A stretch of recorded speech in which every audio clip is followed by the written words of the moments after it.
Okay, bismillahirrahmanirrahim. Kita masuk bab masih bab 13 lagi, homeostasis dan sistem urinary manusia. Okey, hari ini kita fokus untuk dua mekanisme.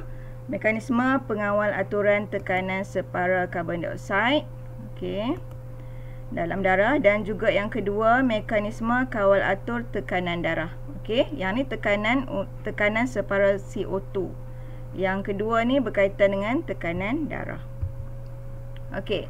So selepas habis kelas sepatutnya saya, iaitu kamulah, okey, murid dapat kita nak apply pengetahuan tentang konsep homeostasis ni. Okey, konsep homeostasis, ingatlah kalau badan kita faktor itu terlampau tinggi, badan kita akan cari jalan untuk rendahkan.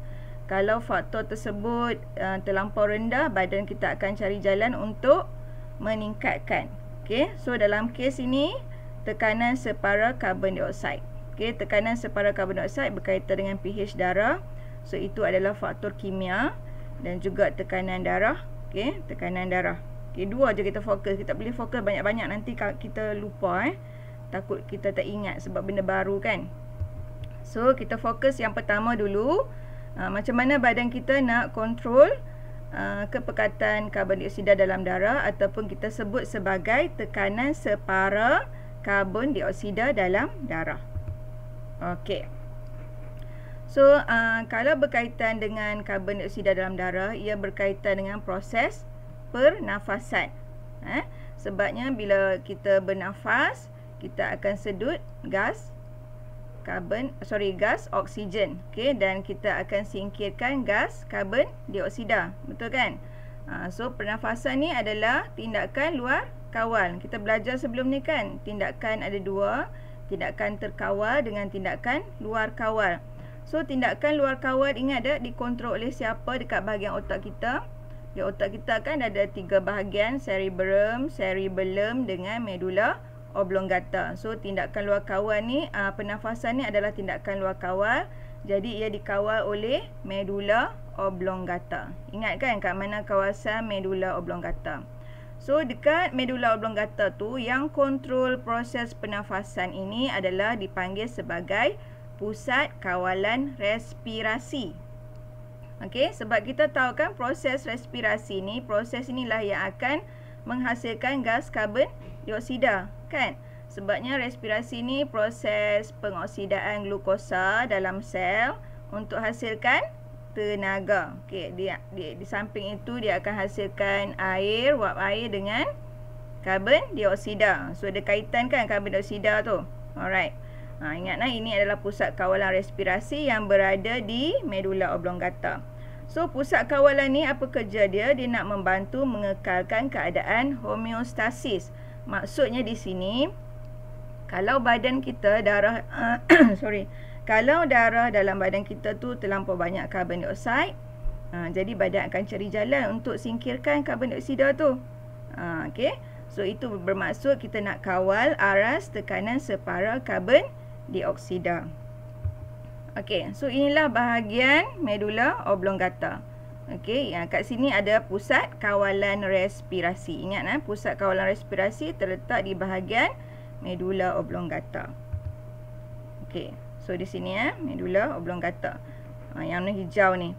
Okey, pusat kawalan kardiovaskular ini berkaitan dengan jantung. So masih juga berada di medulla oblongata sebab degupan jantung juga adalah tindakan luar kawal kan. Jadi ia berada di medulla oblongata yang warna biru ni. Okey, so ini homeostasis dia ni, proses dia ni boleh rujuk buku teks. Cikgu copy daripada buku teks sebab mudah ingat. Yang ni senang, dia punya mekanisme ni senang ingat sebab dia ada carta alir macam ni kan.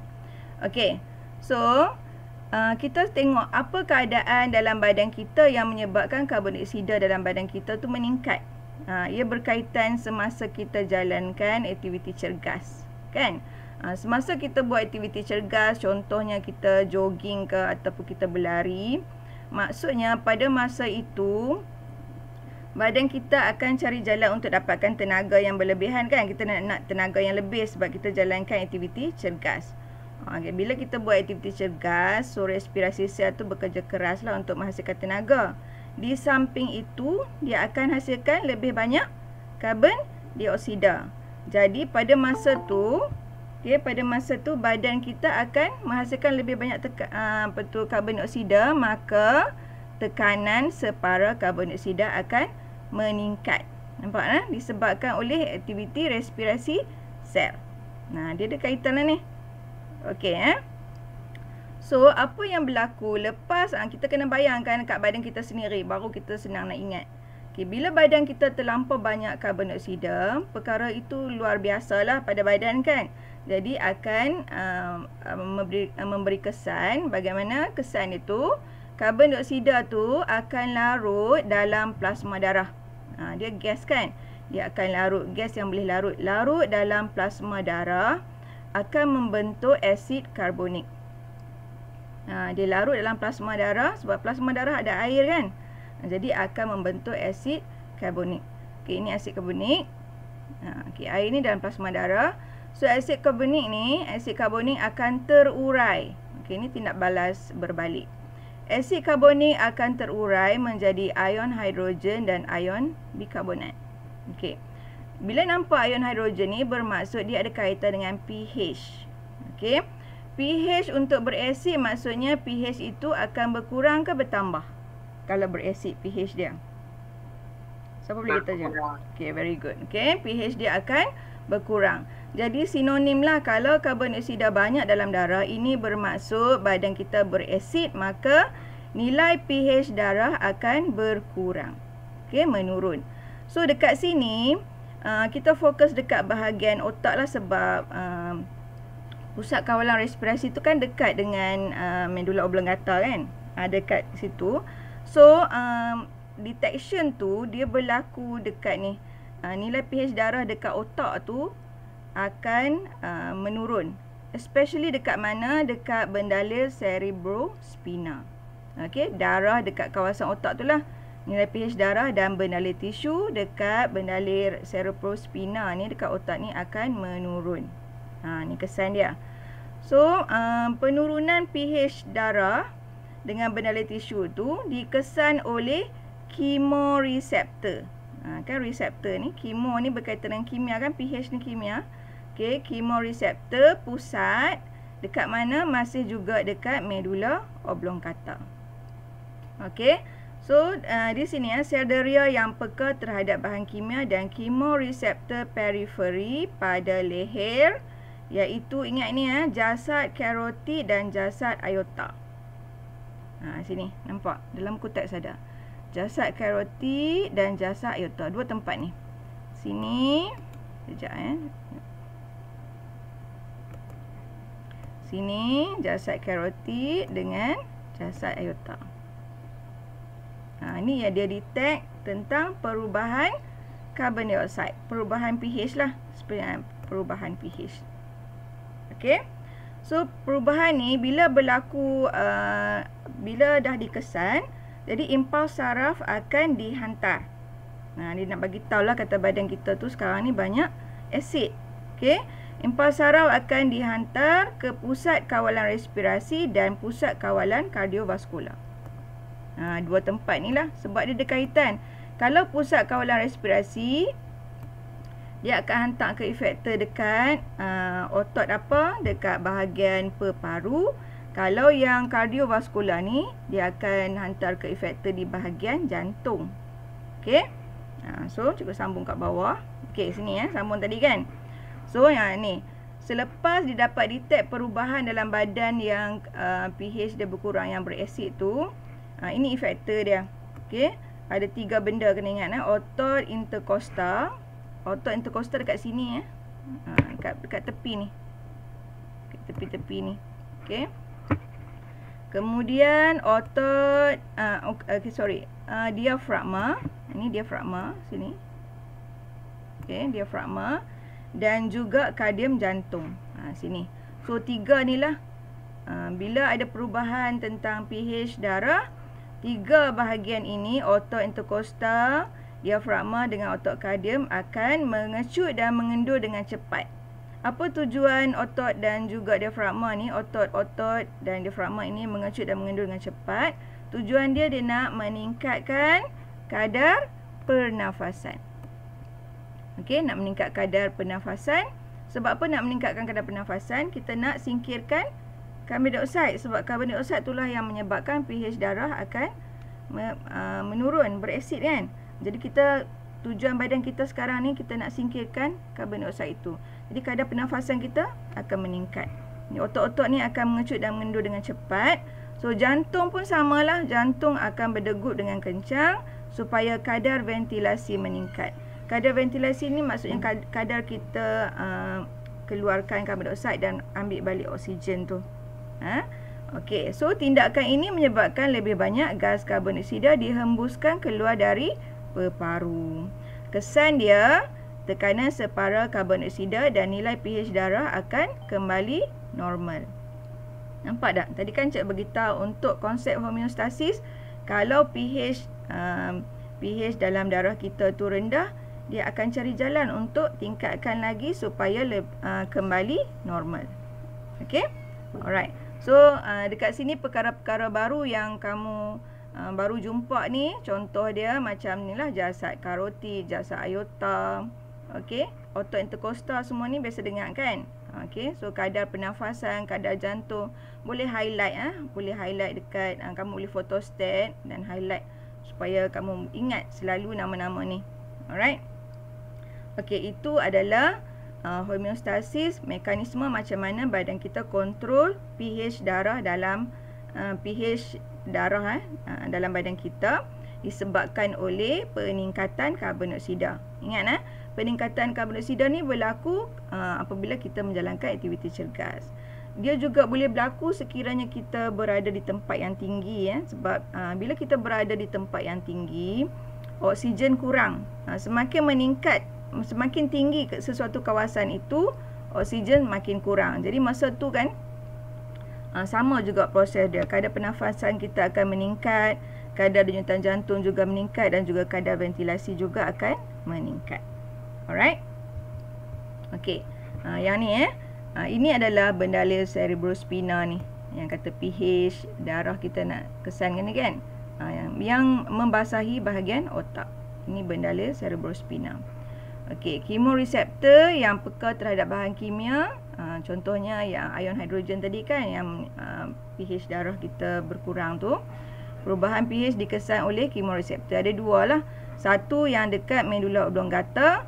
Satu lagi di bahagian mana? Jasad karotid ni. Okey, jasad karotid. Di sini juga. Okey, kemoreseptor periferi pada jasad aorta. Alright. Boleh kalau kamu tak ingat ke ataupun kurang ni, boleh baca berulang kali supaya betul-betul faham. Alright. Yang tadi kan cikgu ulang balik yang tadi ni. Okey, sekarang kita masuk yang kedua. Macam mana badan kita nak kontrol tekanan darah pula. Okey, dalam keadaan ini, kalau tekanan darah dalam badan kita tinggi, badan akan cari jalan untuk kurangkan tekanan darah. Okey, kalau tekanan darah kita rendah, badan akan cari jalan untuk meningkatkan tekanan darah. Itu maksud homeostasis. Banyak kali cikgu ulang kan benda tu. Alright, so keadaan mana yang tekanan darah kita tinggi, keadaan mana yang tekanan darah kita rendah, kita tengok sekali. Okey, ini pun cikgu ambil daripada buku teks. Kalau kamu nampak macam kecil, kamu boleh rujuk buku teks. Okey, tengok satu persatu.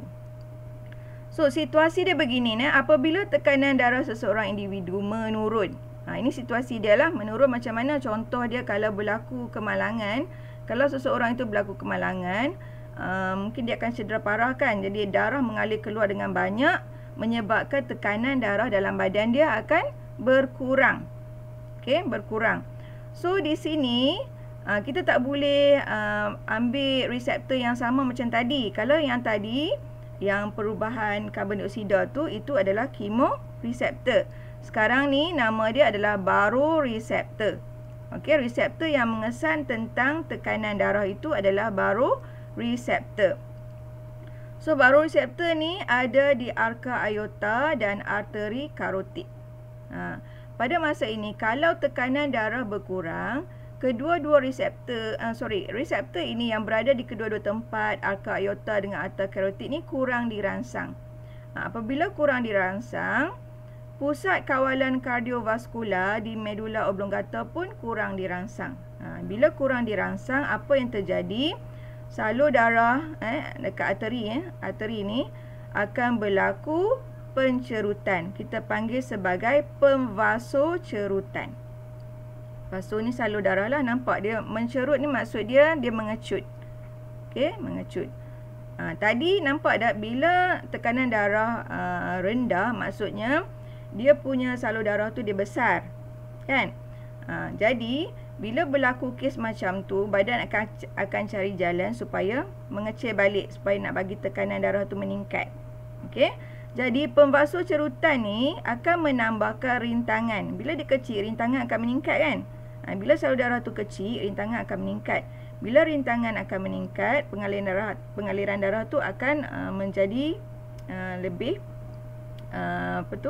meningkat juga. Okey, ini menambahkan rintangan dalam pengaliran darah, maka pengecutan otot kardium jantung akan lebih kuat berlaku. Jadi bila macam aliran darah tu menjadi stuck, jadi jantung akan cuba cari jalan untuk pump lebih kuat.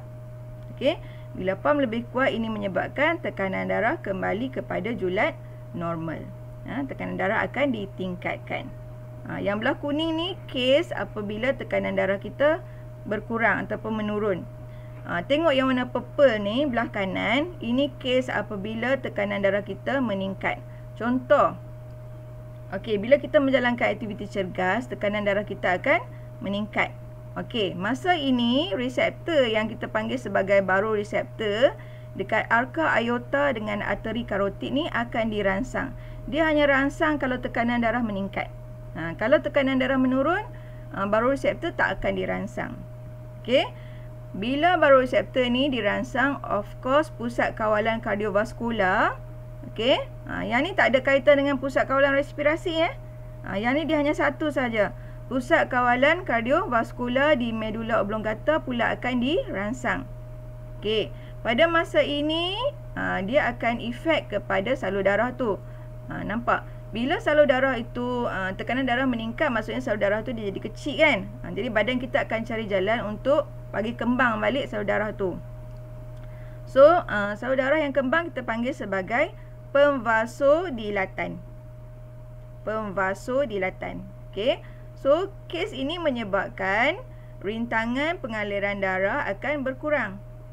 Jadi pengecutan otot kardium pun tak aktif lah, dia lemah sikit.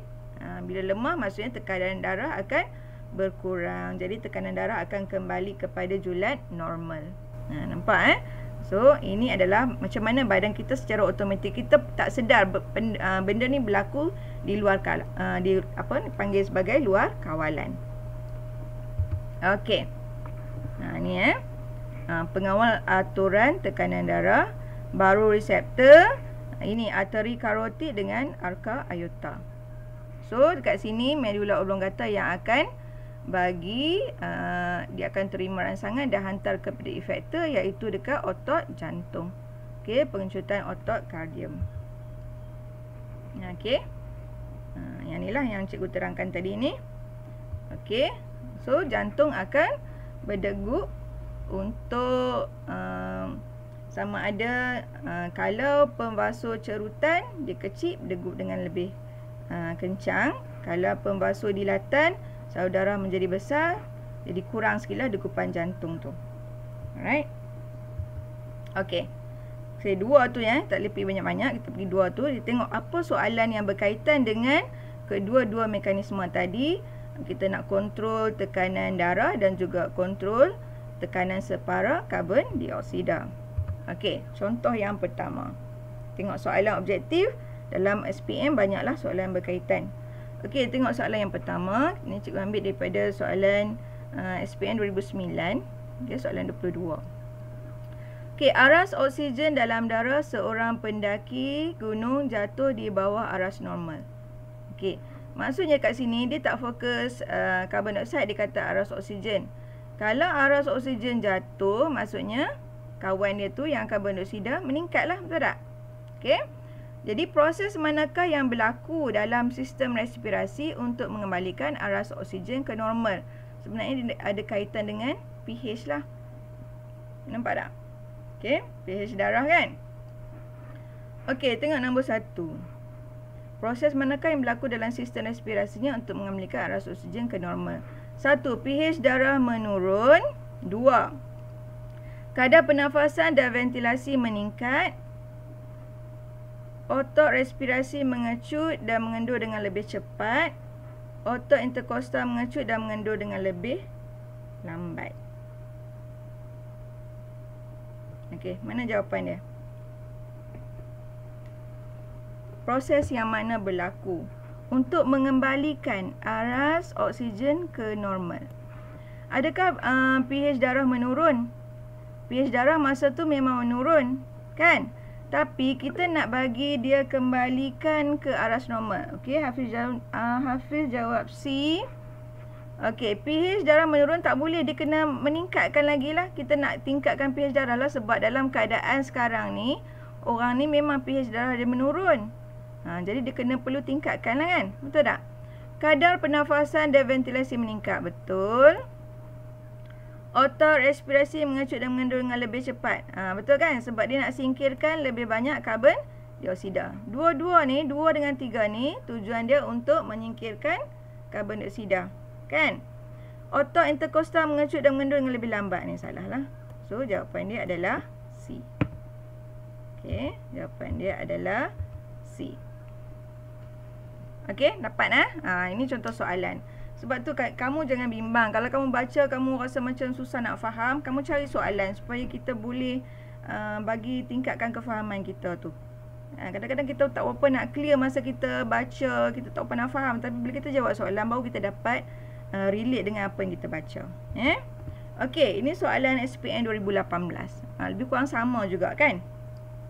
Sekumpulan murid mendaki ke puncak Gunung Kinabalu. Okey, berikut adalah perubahan yang dialami oleh murid tersebut. Okey, antara berikut yang manakah menunjukkan urutan perubahan yang betul? Okey. So kalau bahagian tempat-tempat tinggi ni mesti dia kaitan dengan kadar pernafasan kita. Biasanya kalau dia bercungap-cungap kan, sebab dia nak ambil oksigen banyak, sebab dekat kawasan tinggi oksigen kurang, sebab tu biasanya orang bawa macam tangki oksigen lah kan. Okey. So first kali apa? Jadi badan kita akan kesan dulu tekanan separa ni yang berkurang. Tekanan separa oksigen dalam alveolus berkurang. So ini adalah nombor 1. Nampak? Okey. Oleh itu, nampak? Apa lagi jawapan dia? Ada tak jawapan? Siapa nak cuba? Cikgu bagi R dulu. Nombor 2 apa? Okey, tekanan separuh oksigen dalam alveolus berkurang. Of course, ini nombor 2. Oksigen akan berkurang dalam darah. Bila tekanan separuh berkurang, oksigen akan berkurang dalam darah. Lepas tu apa yang berlaku? Asid laktik akan berkumpul. Bila oksigen kurang, asid laktik akan berkumpul dalam otot. Ingat dah hutang oksigen kan? Jadi hutang oksigen akan dibayar dengan meningkatkan kadar pernafasan. So jawapan dia apa? R. Betul tak? Jawapan dia adalah A R, Q, S dan P. Okey.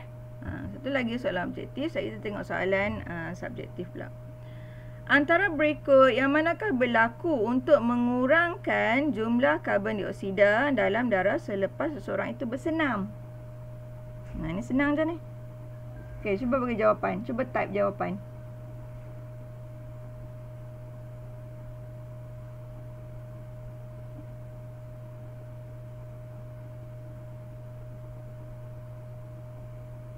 Ada jawapan? Okey, Nabil jawab D. Heartbeat meningkat, kadar pernafasan meningkat. Patricia D. Okey, betul jawapan dia. Ni soalan ni kena faham lah. Okey. Okey, ni jawapan bersenam maksudnya aktiviti yang aktif. Alright. So kenapa kadar denyutan jantung meningkat? Sebab dia nak mengangkut karbon dioksida untuk disingkirkan kan. Jadi bila kadar pernafasan meningkat, maka CO2 pun disingkirkan dengan cepat. Nampak? Di soalan ni ada dia punya hint dia. Bila bersenam maksudnya kadar respirasi meningkat, maka akan meningkatkan karbon dioksida. Alright. Okey. Mekanisme manakah yang berlaku jika nilai pH darah menurun? pH darah menurun maksudnya badan kita berasid. Of course dia berkaitan dengan karbon dioksida yang banyak dalam badan. Lebih kurang sama ya soalan dia, cuma dia twist-twist sikit lah. Kan? Ini SPM 2014. Okay, which one is the right answer? Okay, 25. Tengok apa jawapan dia. Tadi dia buatlah bentuk jadual. Kan? Okay. Alright, tadi dia bentuk jadual, yang ni bentuk ayat. Okay, masih sama juga. Nampak rajah ni kamu boleh screenshot ataupun kamu boleh buatlah nota kamu. Sebab dia senang nak ingat yang ni. Okay. Alright. So, pH darah menurun menunjukkan karbon dioksida meningkat. So, jawapan dia B. Kadar pernafasan dan ventilasi meningkat. Okay. Ini contoh. Boleh screenshot. Okay, boleh buat nota sendiri nanti supaya boleh senang nampak. Alright. Okey, kita tengok soalan practice formative. Nanti kamu kena buat latihan. Kita bincang dulu, nanti buat latihan. Cuba buat jawapan sendiri. Ataupun kalau dah tak nampak sangat macam nak tulis, baru boleh ikut jawapan cikgu. Okey, Ahmad baru sahaja tamat larian pecut. Okey, sebut saja larian pecut. Kita boleh nampak dekat sini dia nak tanya apa kan. Mesti ada kaitan dengan respirasi yang meningkat, karbon dioksida yang meningkat. Tapi dekat sini ada kaitan dengan tekanan darah. Dekat sini kita kena ingat, bila tekanan darah kita kena ingat yang pusat kardiovaskular. Dia tak ada kaitan dengan pusat respirasi sebab dia nak sebut tekanan darah. Kalau soalan kata pasal karbon dioksida, baru kita kait dengan tekanan pusat respirasi. Kedua-dua pusat tu dekat medula oblongata kan. Alright. Okay. So kita bagi tahu dulu berkenaan dengan tekanan darah dia lah. Terangkan bagaimana tekanan darahnya diturunkan kepada julat normal. So, kita bagi tahu dulu situasi yang Ahmad tadi. Bila dia lari pecut 100 meter, maka tekanan darah akan meningkat. So, nampak? Dekat sini, kena state dekat sini reseptor yang akan detect iaitu baroreseptor. Kalau tulis chemoreceptor salah lah. Kalau chemoreceptor dia berkaitan dengan karbon dioksida yang pasal respirasi tu. Okey. Baroreseptor dekat mana? Dekat arka aorta, dekat arteri karotid dirangsang. Kan? Dirangsang.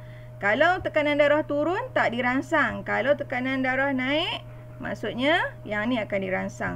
So, bila reseptor dekat dua-dua tempat ni dirangsang, apa yang berlaku? Pusat kawalan kardiovaskular juga dekat medula oblongata akan dirangsang. Ini jawapan sebiji-sebiji macam di buku teks. Cuma sekarang ni soalan dia bagi situasi, kita macam mana pandainya kita nak olah jawapan tersebut. Okey. So, menyebabkan otot licin pada dinding arteri akan mengendur iaitu pembasodilatan. Oleh sebab itu akan mengurangkan rintangan pengaliran darah dalam salur darah, menyebabkan otot kardium jantung yang lemah, yang pengecutan dia menjadi lemah dan tekanan darah kembali ke paras normal. Nampak? Jadi jawapan kamu tak payahlah kamu bubur benda-benda lain yang tidak ada kaitan. Even hari tu kita masuk teknik menjawab pun kan, dia kata jangan kita letak ayat sambung yang banyak-banyak yang boleh mengganggu kita punya konsentrasi untuk kita tulis jawapan yang padat. Ini jawapan yang padat, direct to the point. Okay, tak payahlah kita buat yang panjang-panjang tapi tak ada maklumat apa-apa pun kan. Yang ni semua directly kepada maklumat. Right? Okay. So, yang ni, okay. Ini dia cuba ubah suai. Tadi dia tanya pasal tekanan darah. Sekarang ni, kalau soalan ni kita ubah suai sikit, dia nak tentang tekanan separa karbon dioksida. Dia boleh juga tanya sebab ada kaitan juga dua-dua kan. Dua-dua kes kalau lari, dua-dua ni akan berlaku. Tekanan darah kita meningkat dan juga karbon dioksida dalam darah juga meningkat. Dalam kes ni jawapan kita berubah sikit lah. Okay. Nampak respirasi dia ada kaitan dengan proses respirasi. Okay. Ini glukosa. Glukosa dioksidakan oleh oksigen, kita akan dapat karbon dioksida, dapat air dengan energi dan tenaga kan. Okey. So, bila nampak CO2 plus H2O ni maksudnya gas karbon dioksida dalam darah kita akan melarut dalam air. Air tu dekat plasma darah akan menjadi asid karbonik. Asid karbonik akan diuraikan menjadi ion hidrogen dan ion karbonat. Ion hidrogen ni lah akan dikesan oleh badan kita kan. Dekat bahagian kemoreseptor, dekat medula oblongata. Okey. Nampak gambar aja yang sama juga. So dekat sini kena sebut tentang tekanan separa karbon dioksida bertambah. Okey. Kemudian pH darah menurun, kemoreseptor periferi di arka aorta dan arteri karotid respirasi dirangsang, maka pusat kawalan respirasi di medula oblongata juga akan dirangsang dan hantar kepada efektor iaitu tiga ni. Otot interkostal, otot diafragma, lagi satu jantung. Boleh tambah dekat otot diafragma dengan bahagian jantung kita akan mengendur dengan cepat supaya kadar pernafasan dan ventilasi meningkat. Oleh itu otot ni otot jantung mengepan lebih kuat dan cepat, maka lebih banyak CO2 diangkut ke paru untuk disingkirkan, maka tekanan separa CO2 kembali ke paras normal. Nampak soalan lebih kurang sama, cuma yang idea ni yang dia berbeza. Dan jawapan juga berbeza. Nampak Okey. Okey, inilah yang tadi ni kan. Boleh salin nanti. Okey. So ini soalan praktis sumatif. Nombor 9. Pernafasan ialah proses luar kawal yang dikawal oleh pusat kawalan respirasi. Pernafasan, pusat kawalan respirasi dekat mana? Dekat medula oblongata. Jelaskan apa yang berlaku apabila kepada kadar pernafasan seorang pendaki apabila berada di puncak gunung yang tinggi. Kes yang sama macam cikgu cerita tadilah. Okey. Kita bagi tahu tentang kita bagi tahu tentang tekanan separa karbon dioksida and then pH darah dia, lepas tu siapa detect, kemoreseptor dekat mana, medula oblongata tu. Lepas tu apa yang berlaku, hantar ke otot mana. Kemudian 3 otot tadi kan. And then apa yang berlaku seterusnya sehinggalah kita punya paras karbon dioksida dalam darah meningkat menjadi normal balik. Okay. Alright. Okay. Yang atas ni pun boleh tambah lagi, start daripada awal yang kita kata pH darah menurun dan sebagainya tu. Okay. Samalah. Kadar pengecutan dan pengenduran otot meningkatkan kadar pernafasan, kadar nyutan meningkat. Lebih kurang sama aja. Okey. Lebih oksigen dihantar ke sel dan lebih karbon dioksida diangkut ke paru untuk disingkirkan. Okey, ni samalah. Soalan lebih kurang sama aja. Ni SPM 2019. Baru je lagi ni. Okey. Raja menunjukkan 2 orang pendaki di puncak Gunung Everest di banjaran Himalaya. Semasa pendakian itu, pendaki mengalami masalah kesukaran bernafas. Maksudnya oksigen dia berkurang. Karbon dioksida dia banyak dalam badan. Sakit kepala. Ini simptom-simptom badan kita beresid lah ni. Badan kita kekurangan oksigen. Terangkan bagaimana sistem respirasi mereka dikawal atur untuk menyesuaikan diri dengan situasi tersebut. Okey, tengok. Raja yang sama aja. Okey. Lapisan udara nipis, tekanan atmosfera menurun. Okey. Tekanan separa ataupun kepekatan oksigen rendah. Okey, di kawasan tinggi macam saya bagi tahu tadi, oksigen dia adalah rendah. Ya. Jadi ini dikesan oleh jasad aorta dengan jasad karotid. Okey, impuls dihantar di pusat respirasi, kemudian hantar ke otot interkostal dan otot diafragma. Okey, seterusnya boleh sambung balik. Sambung seterusnya, jawapan hampir sama macam tadi. Cikgu sengaja tak mau sambung tu. Kamu boleh bagi jawapan seterusnya lebih kurang sama macam tadi. Sekejap, tengok macam ni. Yang first tu. Mana dia? Okey, yang berkaitan dengan tinggi tu kan. Lebih kurang sama lah sebenarnya. Lebih kurang sama aja. Okey. Alright.